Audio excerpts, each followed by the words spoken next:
Okay, here we go. This is Captain Marvel, number 14. Good old 12 cents.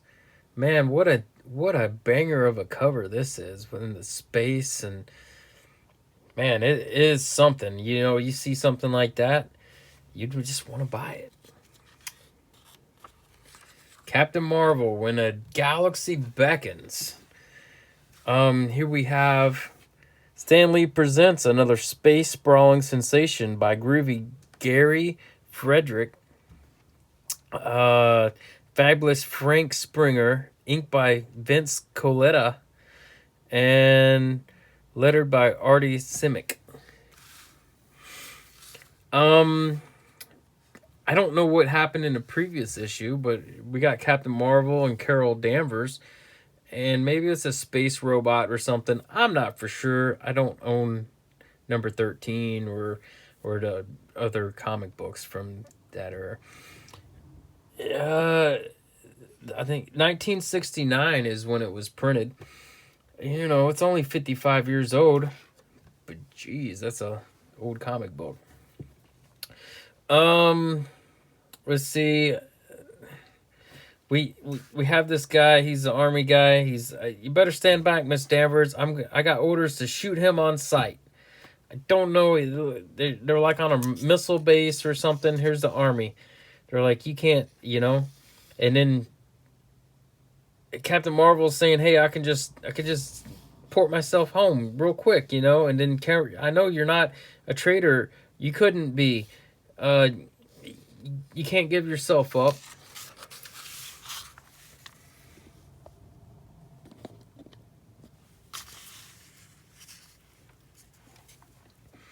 I don't want to see the only way to clear yourself is through due process by law.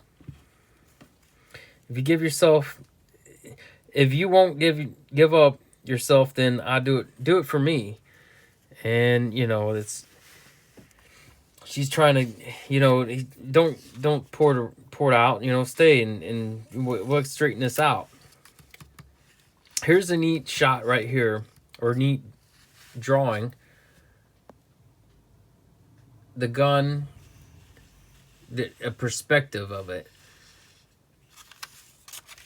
Because on the first page, it's this robot.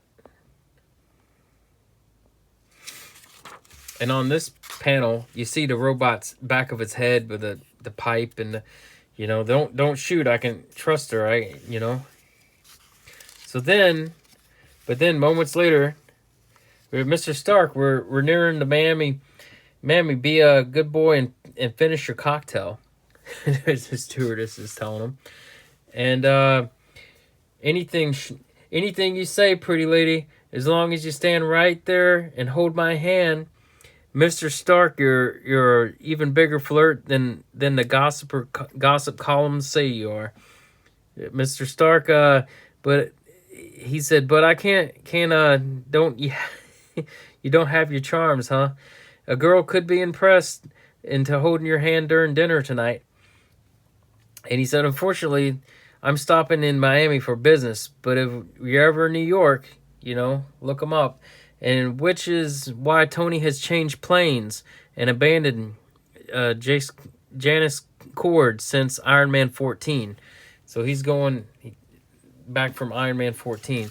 So here you have your antagonist guy, and he's like, it's finished.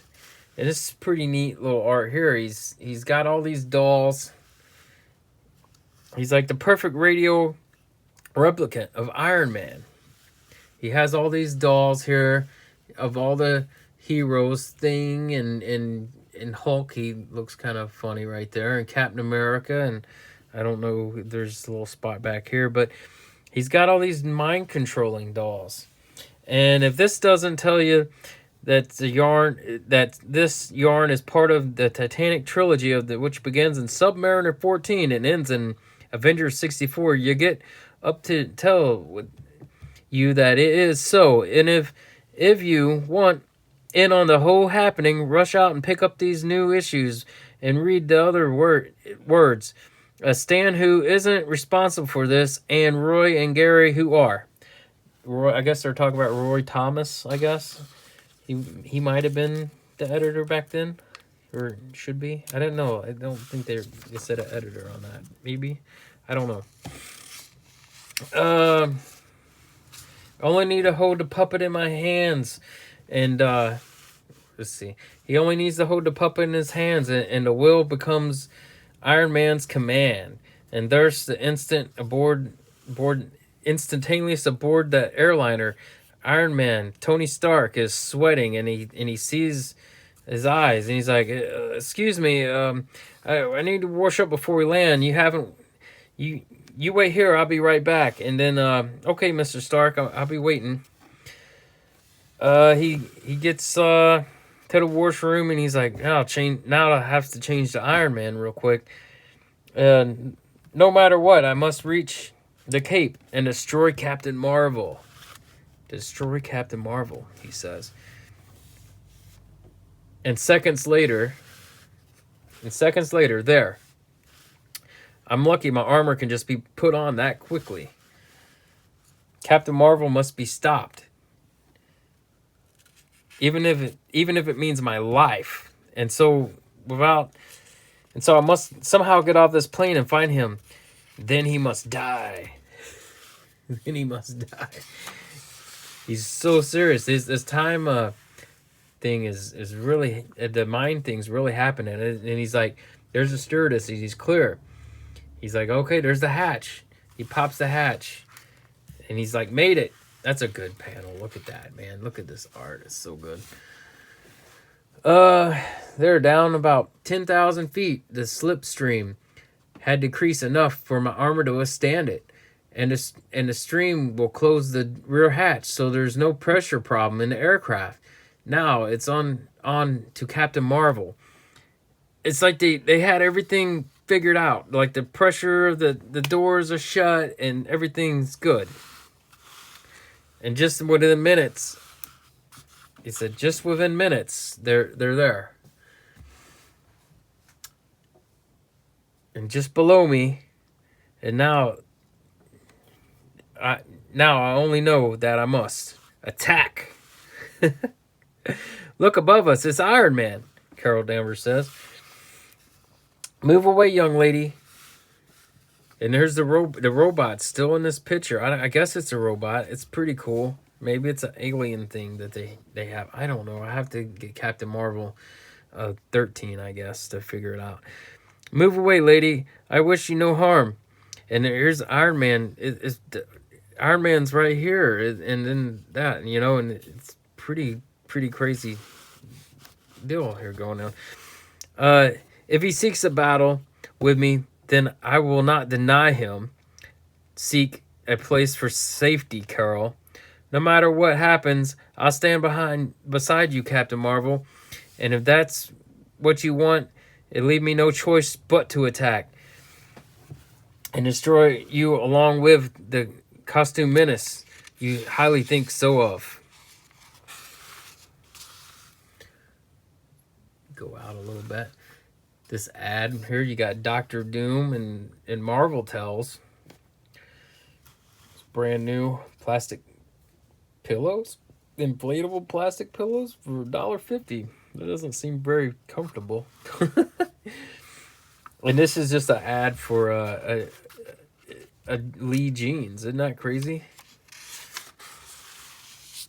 And here we go. We're attacking. We can zoom in on this panel here. One blast from our repulsor rays should finish you. Zap. Ugh, look out, Carol. Carol, look out. And so he kind of pushes Carol out of the way, and I guess Carol gets a little bit of it. The girl is badly hurt, but Captain Marvel is only stunned. But I can't give up. I must defeat him. I must. He's being controlled by the guy. Ghostly, groggy, but I got to strike back. And so he springs back and he gets him. Murdering coward. For striking out a helpless woman. I should see you never be a menace again to anyone. And he whacks him right in the face. Look at that. The speed lines, man, they just don't do it like they used to. Here's that dang robot again. Carol's, someone help me, please. And she's knocked out. Can it really hurt? You're stronger than anticipated, but still far too weak to crush my armor. He's coming back at me. After being hit with that mighty given, the might given by Zoe, I must. They're going to tear the base apart, Captain. What do? We sit tight while I get the ambulance. Miss Danvers' life is worth more than 1,000 missiles.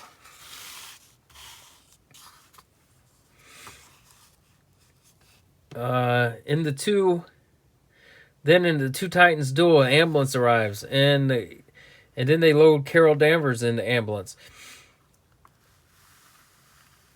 It should be okay, I hope. Final act will crush this man who will, he gets him. You're a menace, and I must stop you because I just must do it. Because he doesn't even know. He's just controlled. He's being controlled. He's as strong as I am.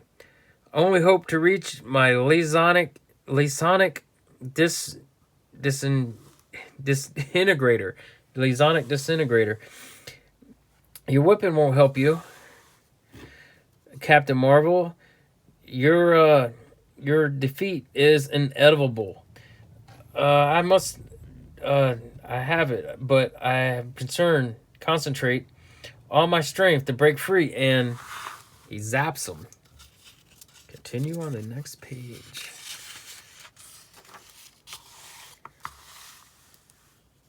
Wow, look at that. Zapping and good stuff. The blast felled him, but it did not have time to check the power settings before I fired. It must be strong enough to disable him. He's just under the impact of the repulsor ray. I dropped the weapon and the settings changed. And it was far below the maximum intensity when I fired it at Iron Man. The ray's stronger than anything I've ever been hit by, Iron Man's thinking. But I must fight back. I must. It seems to be jammed, and he's staggering to his feet, getting ready to attack me again. Unless I can do something, change the settings, I may be doomed. Oh no, it will not fire at all. I'm trying to alter the settings. Click, click. It must have been jammed. The detonator as well. Now I have to battle him, fighting with the brute force. And Iron Man's like, I must kill you, Captain Marvel, and I will. Meanwhile, 100 miles away, beautiful. Iron Man was hardly affected by that weapon, and now he's recovered, and the preparing to strike the death blow. His plans going in all planned out. This is very interesting here, how they did these panels. I don't see this very often. These little circle deals is really neat. Iron Man's about, boom. He hits him. Iron Man falls back. Boom, he's done. He had enough. It's a bummer my page is my centerfold is detached in this comic. Otherwise, it is a really pretty comic. It's impossible. What had him go wrong is my doll. It can't be. The radio control doll makes Iron Man my puppet, forces him to do my bidding, and now I'm bidding him to rise and attack Captain Marvel and kill him. My puppet has never failed me before, and now it's failing me. Now they can't fail me. And he's like they are. My plan was perfect, and somehow it must succeed, but it's not going to. Let's see. But if he could only hear it, he's like, if I could only hear what they were saying. But the puppet master could hear the proceedings. But if the puppet master could hear the proceedings, it all the cape and read Iron Man thoughts, and he know his plan was doomed. Not through any muscle of his own, but through the common failure of the human body. So weak, must have been a heart attack. Even can't even move. Yet something keeps forcing me to try to get up.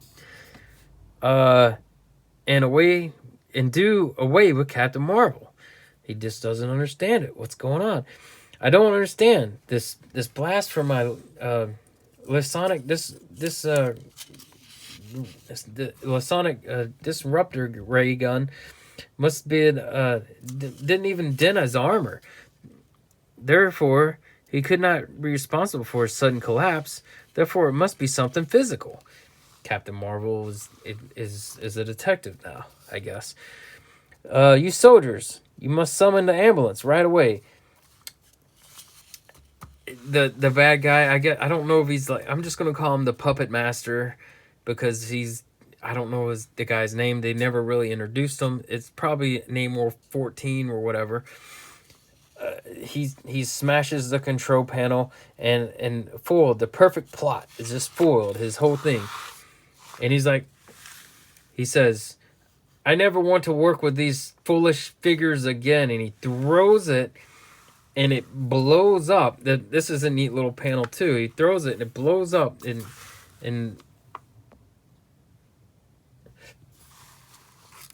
you get to see how the panels kind of, the art.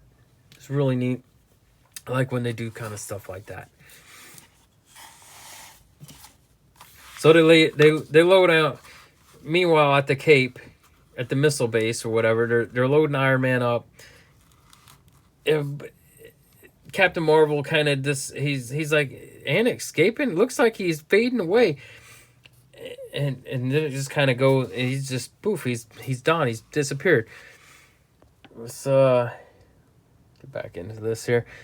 And at the same time, momentarily, the ambulance speeding towards the medical center. It's like, I don't know what came over me. Something's forcing me to fight Captain Marvel.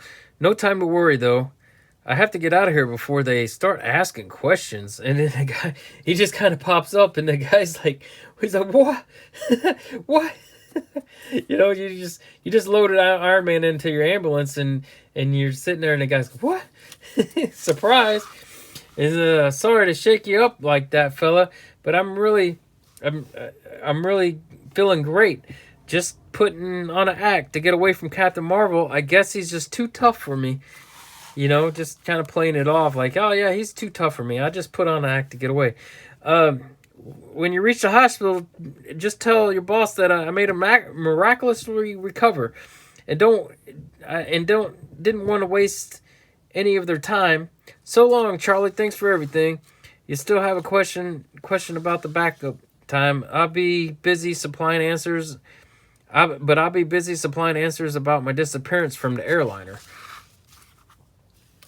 Next page, he's floating through space, and he's like, while millions of thoughts pass through and race through the pages of his mind, if fear faster than he can comprehend. Pretty cool little spread there. His mind, he's bracing through his mind, and that's, I guess this is Captain Marvel's face or about his helmet. I don't know. And he's thinking about Carol Danvers and what's happening, and save the earth and emptiness in all his memories. And then in this page right here is pretty dang wonderful. It's it has the cutouts, but it's pretty neat. It's showing the galaxy, you just really, really neat design. So anyway, he's just getting ported through all this stuff. And then it's just, I gave you vast powers in order that you might gain revenge of your young nog, and returning, and what you granted, you will serve me forever. And then, so command the Zoe. You will return to your home planet of the Kree galaxy, and your arrival there, you will have short period of time in which to do as you wish, but you will be ready when we will prepare the duties it doesn't designate for you to do. Some ads, some really cool, you get some decals, and this is 1969. You can get a mini bike. I guess it's just the plans to build a mini bike, or maybe it is a whole mini bike for $79. 3 drafting kits given to you. You can get 3 drafting kits, and it's probably you send away, and you get for $1.50 or something. Who knows? But this is, wow, look at that. That is something impressive to look at. Before the Creed captain can so much question what has taken place, the sky is filled with the brilliant lighted map of his home galaxy, and the final statement of rings through the emptiness that surrounds him. And he's back in his home little galaxy. And the next issue, Price of Revenge.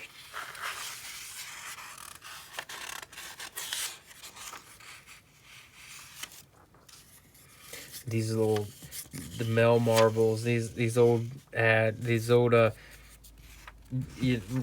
letter form kind of thing before the internets, And this is Captain Marvel 14.